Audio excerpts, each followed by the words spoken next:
मोहम्मद रिजवान को अब तक इस टूर्नामेंट में सिर्फ लर्निंग ही मिली है, विन नहीं हो रहा। सिर्फ उनके लिए इस टूर्नामेंट में लर्निंग्स हो रही हैं और ये लर्निंग्स कब तक चलेंगी ये तो नहीं पता, लेकिन वक्त बहुत कम रह गया।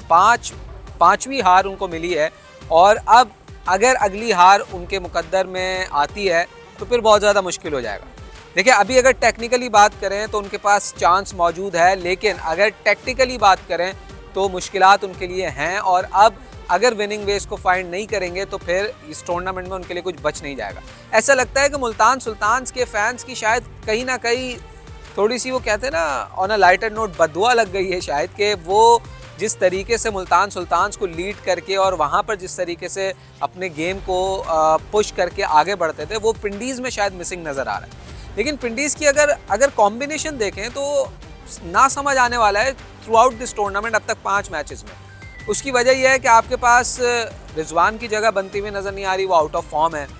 अब्दुल्ला फजल को, जो कि डोमेस्टिक में ओपनर के तौर पे परफॉर्म करके आया, उसको आप नीचे के नंबर्स पे खिला रहे हैं। शाजिब खान आपके पास पीछे बैठा है, जो बहुत अच्छा ऑप्शन हो सकता है, लेकिन उसकी जगह नहीं बन रही है। फिर बॉलिंग में अगर आपके देखा जाए पिंडीज़ के, तो नसीम शाह इंजर्ड होकर बाहर हो गए, बेन सीयर्स को वो लाएँ और आमिर पर उनकी बहुत ज़्यादा तवक्कुआत है, लेकिन उस तरीके से चीज़ें उनके हक में नहीं जा रही जितनी हाइप क्रिएट हुई थी। और कमोपेश ये मुल्तान सुल्तान्स वाला थिंक टैंक ही यहाँ पर लेकर आए थे। इनके पास अब्दुल रहमान है, रिजवान है, वहीं से ये चीज़ों को कैरी करके लेके आया था। आज उस्मान ख्वाजा खेले, लेकिन जिस तरीके से वो रन आउट हुए, ऐसा लगा ही नहीं कि कोई भी चीज़ पिंडीज़ के हक में जा रही। दूसरी जानिब क्वेटा ग्लैडिएटर्स ने जिस तरीके से गेम को आज लेकर चलने की कोशिश की, वो कहीं ना कहीं प्लान्स को एग्जीक्यूट करने में कामयाब रहे। सबसे जो मेन डिफरेंस नज़र आया वो स्पिनर्स का नज़र आया। उस्मान तारिक, अबरार अहमद और साथ काशिफ भट्टी, जो कि 9 साल के बाद पाकिस्तान सुपर लीग में जलवागर हुए, लेकिन वो भी कहीं ना कहीं उनको वो थोड़ा सा स्लाइट एज देने में कामयाब रहे।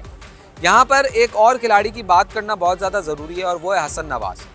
हसन नवाज़ पिछले साल क्वेटा ग्लैडिएटर्स के लिए मिडल ऑर्डर में आकर परफॉर्म किया उन्होंने, उनको लेकर चलने की कोशिश की गई, लेकिन फिर बीच में से उनको गायब कर दिया गया। हालांकि उनके हवाले से कहा जा रहा था कि इनको ओपनर से हटाकर मिडल पर लाए इसीलिए क्योंकि इनके साथ लॉन्गर टर्म्स के प्लान है, लेकिन वो प्लान कहीं नज़र नहीं आए।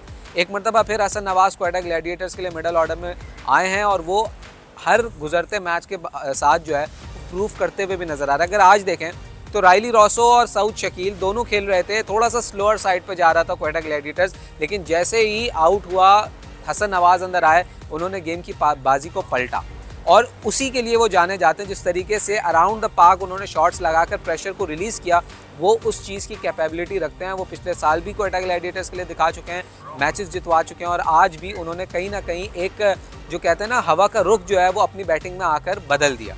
उसके अलावा जहादाद खान एक बहुत ज़बरदस्त addition, with the ball with the bat, जिस तरीके से नीचे से आकर उन्होंने हिटिंग की, एक्स्ट्रा रन स्कोर करके दिए और फिर पहले ही ओवर में रिजवान को आउट किया और अच्छी शानदार बॉलिंग करवाकर एक बहुत ही बेहतरीन एडिशन के तौर पे अहमद दानियाल की जगह वो नजर है। तो ऑल इन ऑल दूसरी कामयाबी क्वेटा ग्लैडिएटर्स के लिए, लेकिन पिंडीज़ को सोचना होगा कि अगर अगला मैच नहीं तो फिर शायद टूर्नामेंट में रहने के चांसेस ना होने के बराबर रह जाएंगे उनके लिए।